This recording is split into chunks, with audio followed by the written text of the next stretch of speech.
Welcome back to the Big Idea to Bestseller podcast. We're here with, I believe this is our first repeat guest on the show, the one and only Claire Sparrow in the house. Claire, welcome back to the pod. Oh my gosh, this is a huge honor. I can't believe I'm the first one coming back. I'm really excited to be here and share what has happened in just over a year since I launched my book.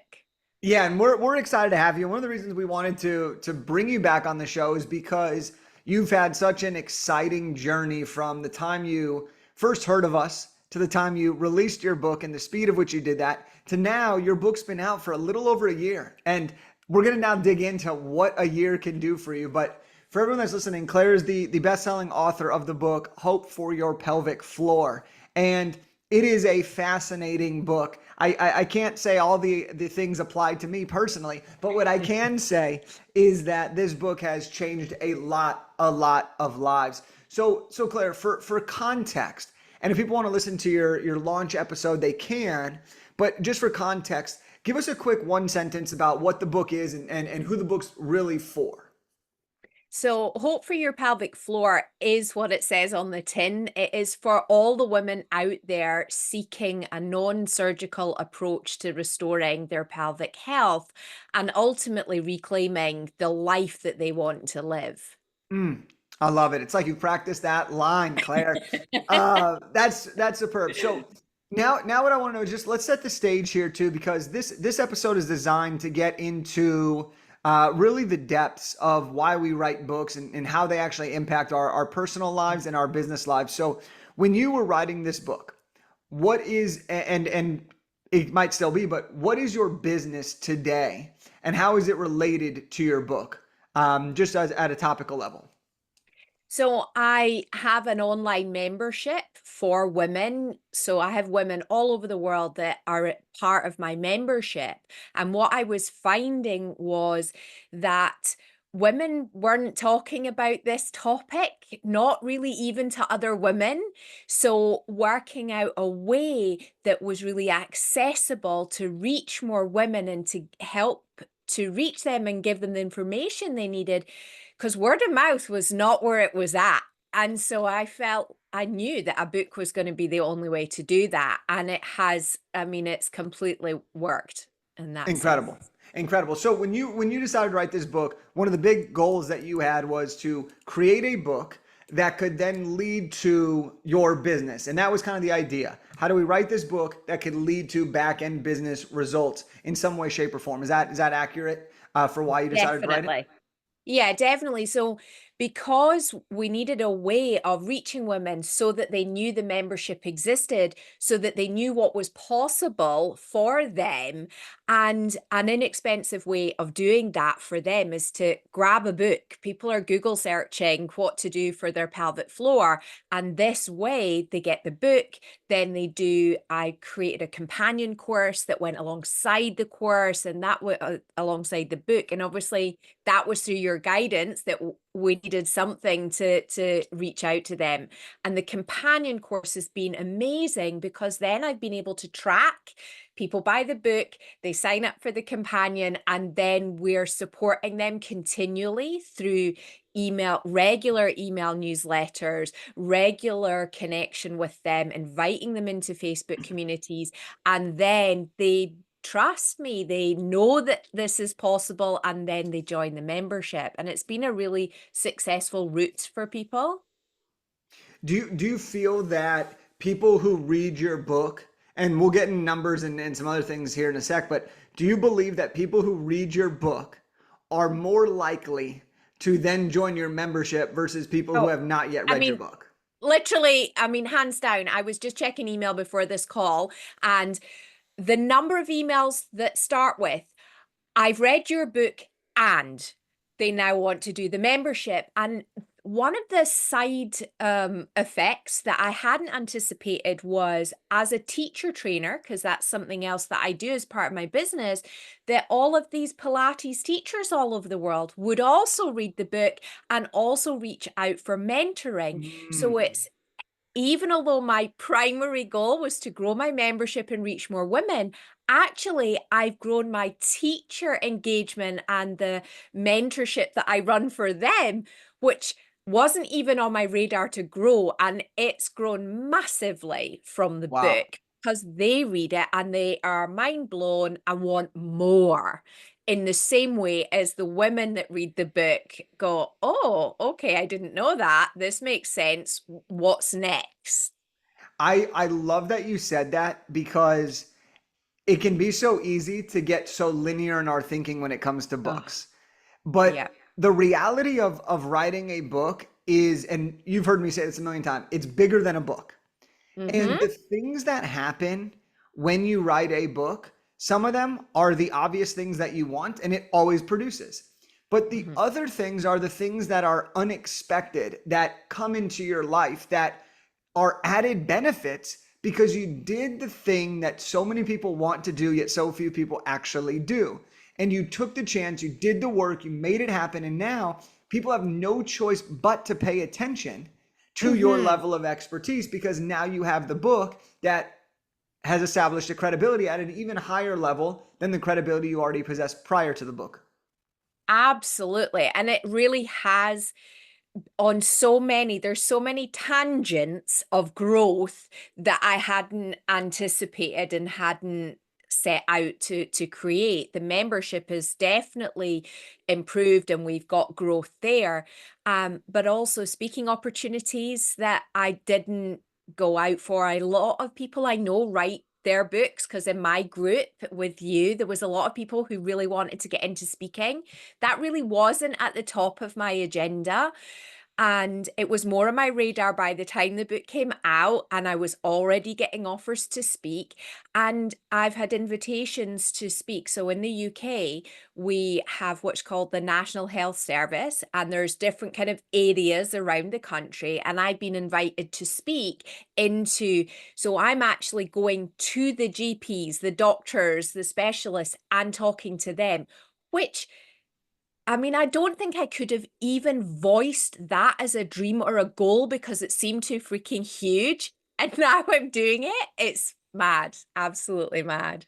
That's unbelievable. And I didn't even know that. So that's really, really cool. So all right, it's improved the membership. It's brought you teacher trainer clients and built that Mhm. side of the business. It's brought you speaking gigs at levels that you never could have predicted here. What are there anything has there been any other unexpected benefits that have come from the book in the form of positive things, whether it's messages, whether it's internal, whether it's recognition, whether it's something else? Is there anything else that I mean that you've already said a lot, but is there anything else that kind of comes to mind of these unexpected benefits that you wouldn't have thought would happen before you wrote the book? Oh, so many things. And one of the things that sort of an internal, a real personal thing for me was, and still is every day, is an inner sense of confidence in myself. You know, being dyslexic and writing a book felt like a big block. Not being a medical professional, like I'm not a doctor, and I didn't feel like I just didn't have that confidence in the knowledge that I have.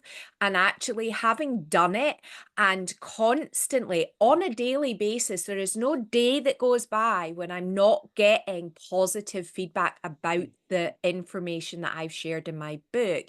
And so it builds that inner confidence in myself and the work that I'm doing. And it gives me strength every day to keep pushing forward in business, because I'm not being funny, Jake. You know, business is not for the faint-hearted. What we're doing is not a walk in the park. People see the pretty Instagram stuff and how wonderful all that looks, but it's curated. It's not the hard graft that we're doing. Like today, it's 9 o'clock at night, and I'm like committed to speak to you because this is important to me. So do hard things. And so we need that positive, we need the confidence to keep doing the hard things. And that was a real surprise because I was so focused from day one. And I remember our first conversation, and it was all about the women. And you were like, yeah, but what about you? What is this going to do for you and your business and your growth? because I give so much. And so for me, I'm getting a lot back from doing this. And yes, it's the growth of the business and all those things, but personally too. I think that's such a beautiful, beautiful way to look at it. And if you do you think you could have ever predicted how much confidence it would have given you when you first started, or when you were like, I'm going to write a book because I want more confidence? Like, would you ever have No, yeah. thought, now looking back a year since the book's launched, would you ever have thought that it would have given you this level of confidence in what you do? No, not at all. And there were so many times in the process where I was super wobbly. And I think if I didn't have the support and the positivity and the accountability of doing it with you, I think that I would have bailed because I didn't have the confidence until after the fact. Hmm. And I couldn't, like, no way, couldn't have predicted it at all.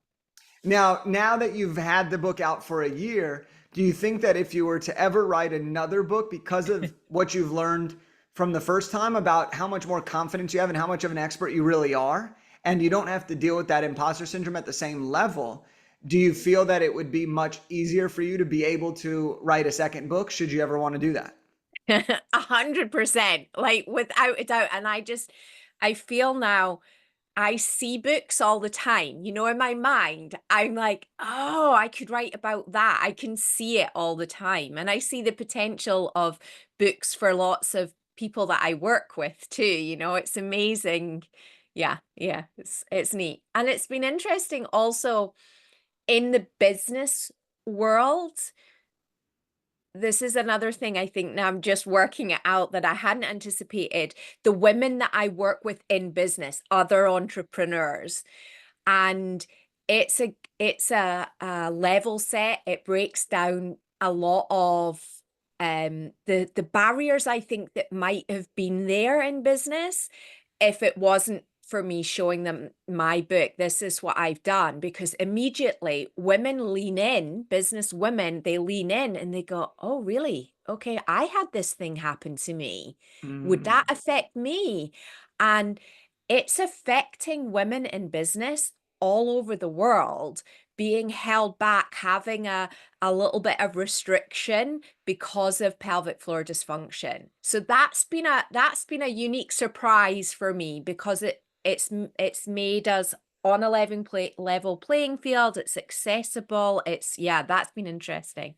That's a really interesting point that you bring up that I think is wildly underrated and not talked about, which is when you write a book about a particular topic, people immediately are more willing to open up to you about Hmm. that particular topic, right? Like, had you written a book about general Pilates, well, people would be like, oh, I like Pilates, I like this, I like that, and it would be there. But for you, you have a very niche specific book, so it really Hmm. allows people to get that initial reaction comes from a place of truth and vulnerability versus Mm. just a topical, well, who are you, what do you do type of thing. And Mm. it's interesting because I think this is relatable to all books. All books. When I think of my books, and I think of my first book, which is a career development book at 23 years old, people immediately started asking me or talking to me about their career and the problems they were having.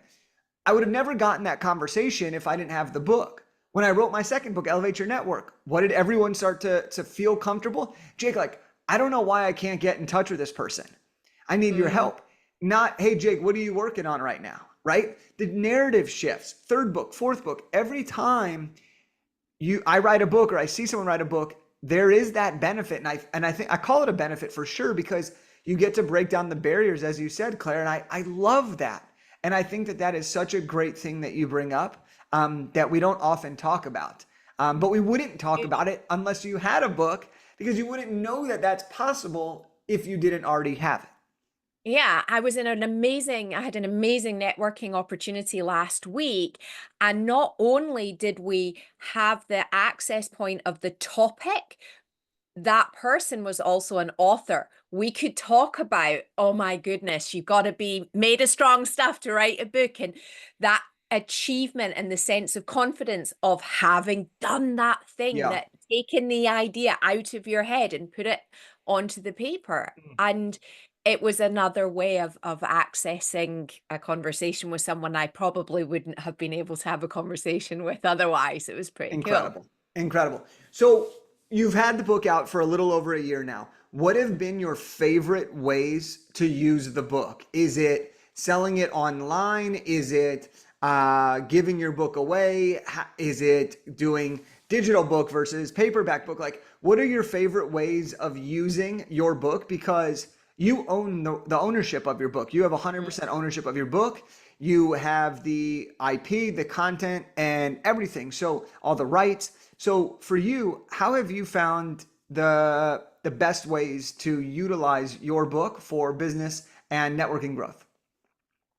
Oh my gosh, I've used it in so many ways when I think about it. And one of the things that I love to have it in my hand and be able to give it to someone. So I often give it away for free, of course, as it's like a business card in a weird way. I'm if I'm in a situation. So I was at a women's business networking event last week, and I had one with me, of course. A lady was complaining of some issues, and I just said, I might have something to support you with that. And then it sparked a whole conversation and lots of people, and I was able to give it away. I also have given it away free to women's groups where it's, underprivileged women, refugee women, women who wouldn't have access to this information otherwise. And that's just so heartwarming to be able to do that, to give that information beyond. And I love the fact that it is just on Amazon and it deals with itself, in terms of just the general sales of it, and that I can track it and I can see that I'm still selling about a book a day, which is on average, which blows my mind that it's still selling at that rate, really, from little old me in Leeds.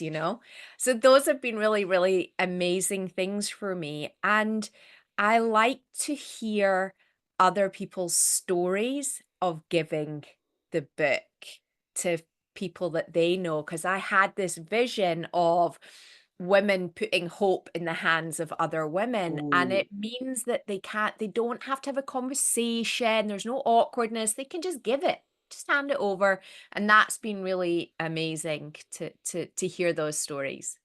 Okay, I want to talk about that last point, and then we'll dig into some of the other stuff you brought up, which is all great. You mentioned, I love the way you said you want to help women be able to give hope to other Yeah, women, right? And that's in the form of your book, but also in the form of just the spirit, right? yeah. So when it comes to that, when you give your book away, are you giving multiple copies to people so that then they have another copy to give? Or is it just you've promoted a culture of, hey, once you're done reading it, pass it on? Pass Or it on. yeah, Yeah. so how are you doing that? People, literally, I have just said from the very beginning, this is about putting hope in other women's hands. So when we had our big launch, which feels, I mean, so much has happened since the launch day. We gave away lots of free copies for people to give to other people.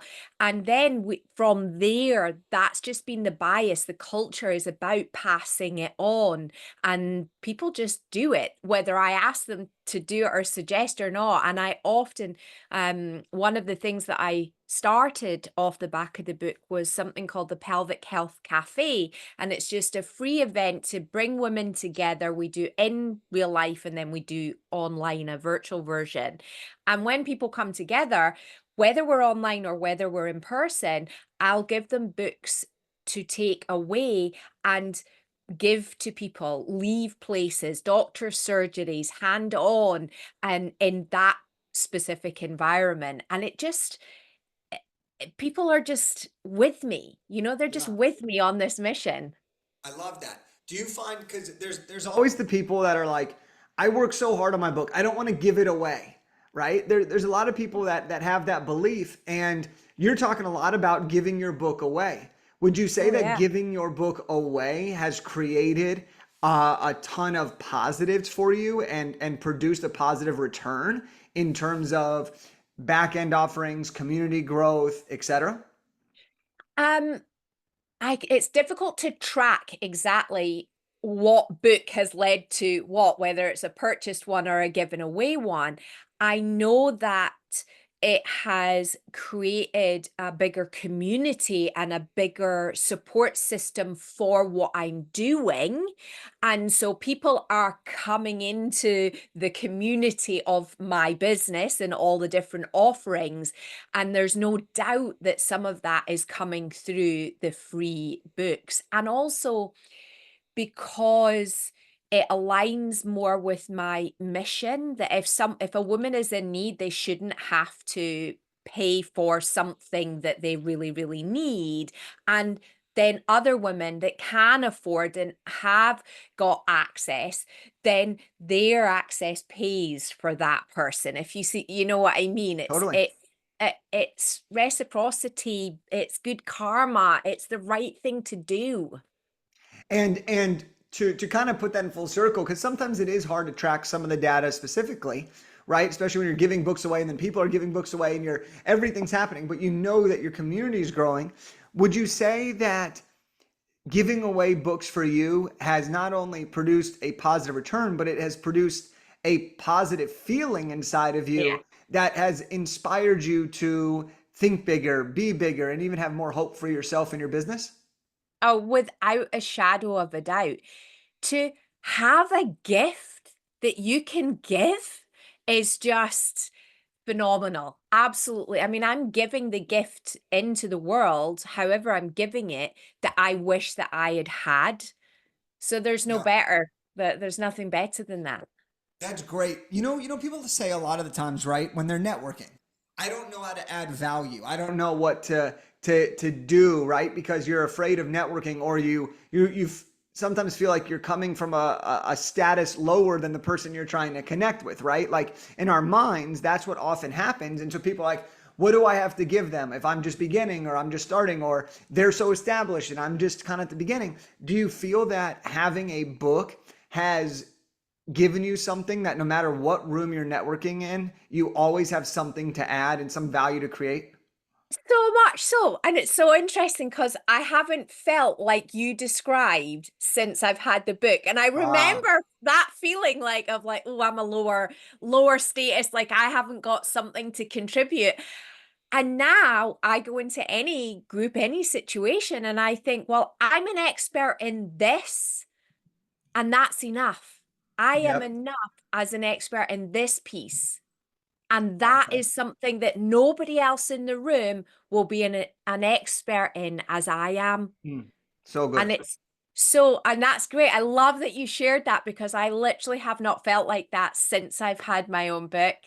Yeah. Oh, I love it. it sounds like everyone should write their own book. I mean, It's goodness like gracious. therapy. So, all right, where I want to go to kind of go into the back end of this is your book has been used from the very beginning as a way to grow your business. And we've talked a lot about the unexpected benefits, the networking benefits, the speaking engagements. We've talked about the internal confidence it's provided. And all of those things are superb. But one of the things that you really want to do is use the book to build awareness, to get people in the membership. So, can Mhm, you walk me through a basic funnel that you use, a basic mhm. flow of how people go from never hearing about you to getting your book, and then they end up signing up on to your membership? You touched on it a little bit, but let's see if we could just break it down to how people go from start to finish from the business side of Yeah. things. So throughout my book, there's an actual practical element. So in each chapter, there's a little reminder to go and register for the free companion course. Once they register for the free companion course, they're then in a funnel where I am in touch with them regularly, reaching out, adding additional value. So I share podcasts that I've featured in, I share blogs with interesting, supportive information. And so there's a lot of kind of adding value in that email funnel and sequence. And then we start to introduce into the PS. If you want to know more, do more, have more support, then there's a membership. and we go through that sequence with them, and then they join the membership. We have a really good follow through from that. They join the membership, and then they're with me, and I'm nurturing them all the time because I'm supporting every week with a newsletter and a blog, and I see them in our membership too. Yeah, that's great. So it's I've never heard of Claire to now I read Claire's book to now I sign up for the email list of some way through the book, through what they're reading, through just wanting more information. And then there's the membership after a nurture sequence, there's the membership. And Yeah. people that read your book, you said it earlier, people that read your book are much more likely to join the membership than those that don't. And this has Yes. increased your business. So if someone was listening to this episode and hearing you talk about your book, how would you say your book has, in the year that it's been out, how would you say your book has made the biggest, or where has your book made the biggest impact in your business? Is it from the lead generation side? Is it from the qualified clients that come in? Is it from the ease of the sales process? Is it from the people that read your book stay in your membership 3 times as long as other people? What would you say is the number one business benefit that you've seen from your book? Wow, that's such a hard question because actually the growth has been in so many areas, and the big thing that comes to me is the visibility piece, because I feel like at the beginning there was a big bulk of sales. Of course, the book went to bestseller in less than 12 hours, like it exploded. And then we had a real positive in terms of the book sales. But it's actually as the years gone on that I've seen the impact of that. So I feel like, wow, we're just actually beginning again a year on to grow again. So I guess really it's been a bit, the biggest thing has been the visibility, and then that's brought people in to everything. It's just not been that linear, I think, to say it's been one specific thing because everything's grown. Well, truth be told, that's a better answer than what I could have asked for, right? Because I'm glad that it's grown everything, and I think that's so true.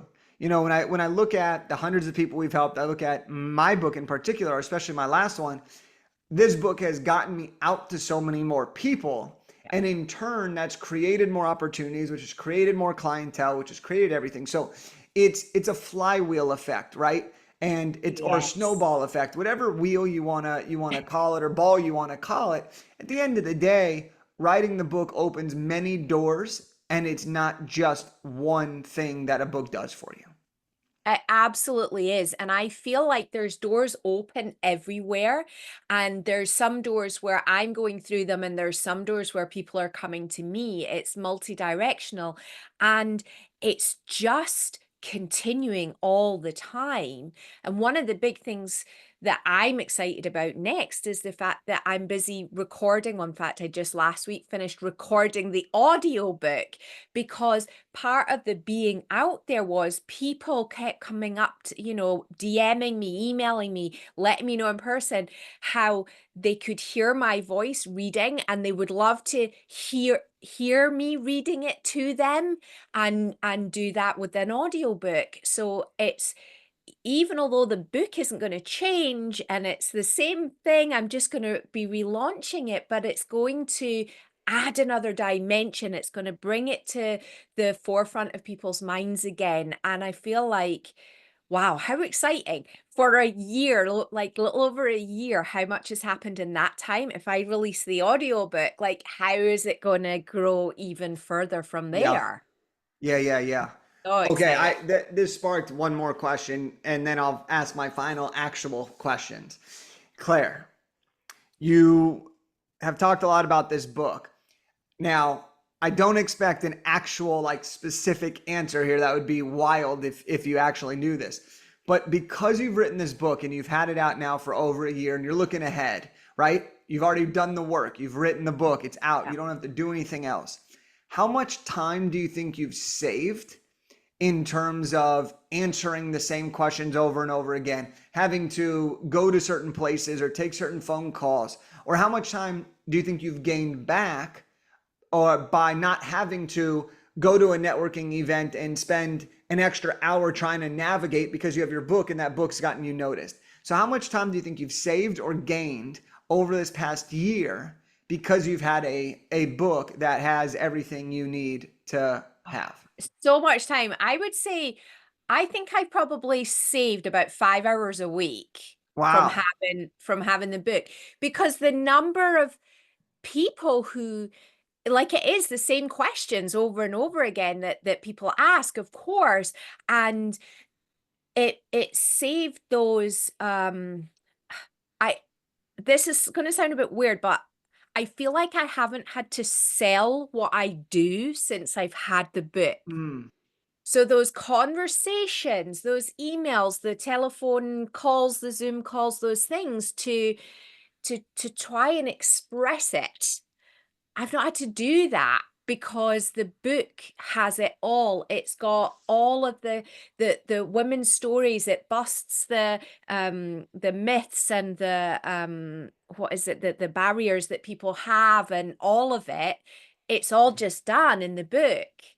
So it's really, yeah, it's definitely saved me. Yeah, a lot of That's time. incredible. That's absolutely incredible. So to wrap this thing up here, Claire, how do we get the book? How do we support you? How do we learn from you? Whether we want to work with you or we just want to see how you're creating a kick-ass funnel from the book, where do we go? Tell us all the goods.